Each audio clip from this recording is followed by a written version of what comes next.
High court येथे litigation lawyer म्हणून practice करतो आणि कवी पण आहे. मी अखिल भारतीय साहित्य संमेलनामध्ये सुद्धा कविता सादर केलेली होती. आणि नॉर्मली कवितेचा संकेत एक असा असतो की कविता सादर करत असताना त्याबाबतची शक्यतो पार्श्वभूमी सांगितली जात नाही. त्यामुळं मी कविता थेट सादर करतोय, कारण कविताची इतकी सघन अभिव्यक्ती आहे की त्याच्यानंतर किंवा त्याच्या पुढं मागं काही सांगण्याची आवश्यकता असते असं मला वाटत नाही. कवितेचं नाव आहे कवितेचा विषय तू. कुण्याही कवीच्या कवितेचा विषय होणं नसतं सोपं. कुण्याही कवीच्या कवितेचा विषय होणं नसतं सोपं, कारण नियोजित विषय वस्तूच्या अनुषंगाने तेवढी आशय गर्भता असायला लागते हे कविता शास्त्र सांगतं. चार भिंतीच्या आत ओरडून मी धुडकावतो त्या शास्त्राला आणि आठवतो तुझा चेहरा कवितेचा विषय म्हणून. आणि आठवतो तुझा चेहरा कवितेचा विषय म्हणून.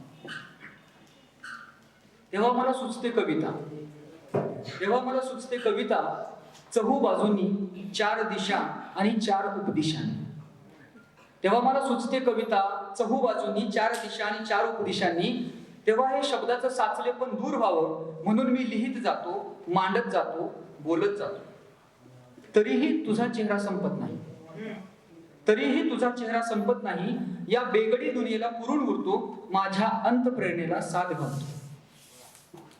जेव्हा जेव्हा मी एकटा असतो तेव्हा तेव्हा माझ्या कानात निनादतात तुझ्या अस्तित्वाचे निरागस सूर, ज्यांना समजून घेणं जगाला कधी जमलं नाही आणि जमणारही नाही. शेवटी या सगळ्या मानवी यांत्रिकीकरणाच्या प्रक्रियेत मला तुझ्याच हृदयात मानवी स्वभावाचं बीज दिसतं. शेवटी या सगळ्या मानवी यांत्रिकीकरणाच्या प्रक्रियेत मला तुझ्याच हृदयात मानवी स्वभावाचं बीज दिसतं, चिरंतन, शाश्वत, अर्हत. त्या बीजाला प्रेरणा बनवून मी लिहित राहतो कविता, तुलाच कवितेचा विषय बनवून. त्या बीजाला लिहित राहतो कविता, तुलाच कवितेचा विषय बनवून. दुसरी एक कविता आहे आणि ही माझी शेवटची कविता असणार आहे या मंचावरची. कवितेचं नाव आहे हरवलेला मार्क्स शोधायला. एक जर्मन विचारवंत होते, मोठे अर्थशास्त्रज्ञ होते, कार्ल मार्क्स, मला माहित असतील. आधी माझं मार्क्सवर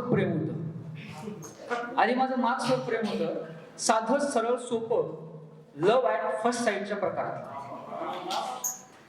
हळूहळू त्याची लेखन शैली, मग सैद्धांतिक मांडणी आणि विचारसरणी रोजच्या रोज मला भुरळ घालत गेली. आणि मार्क्स मला मग नेहमीच भेटू लागला, कधी भांडवलाच्या पानात, तर कधी कामगाराच्या संपात, तर कधी SFIच्या बैठकीत. तो आला की दरवेळी नवाच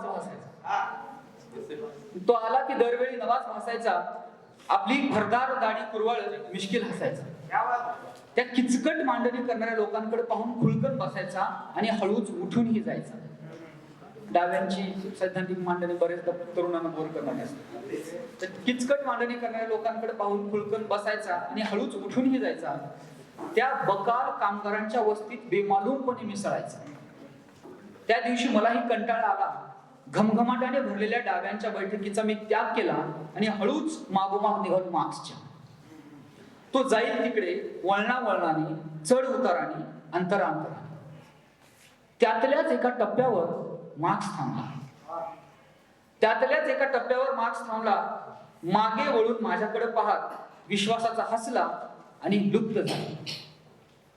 मी खिन्न मनाने परत आलो. मार्क्सवर भलताच नाराज झालो. मला त्याच्याशी बोलायचं होतं, भांडायचं होतं.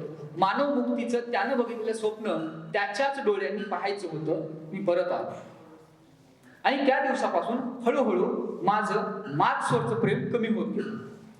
दरम्यान मला एक मुलगी आवडायला लागली, कारण तिलाही मार्क्स आवडायचा. कालांतराने समजलं तिलाही मार्क्सने असाच धोका दिलेला. आता ती मुलगी आणि मी रोज जातो श्रमिकांच्या वाड्या वस्त्यात हरवलेला मार्क्स पुन्हा शोधायला, त्याच वळणावर अंतरांतराने.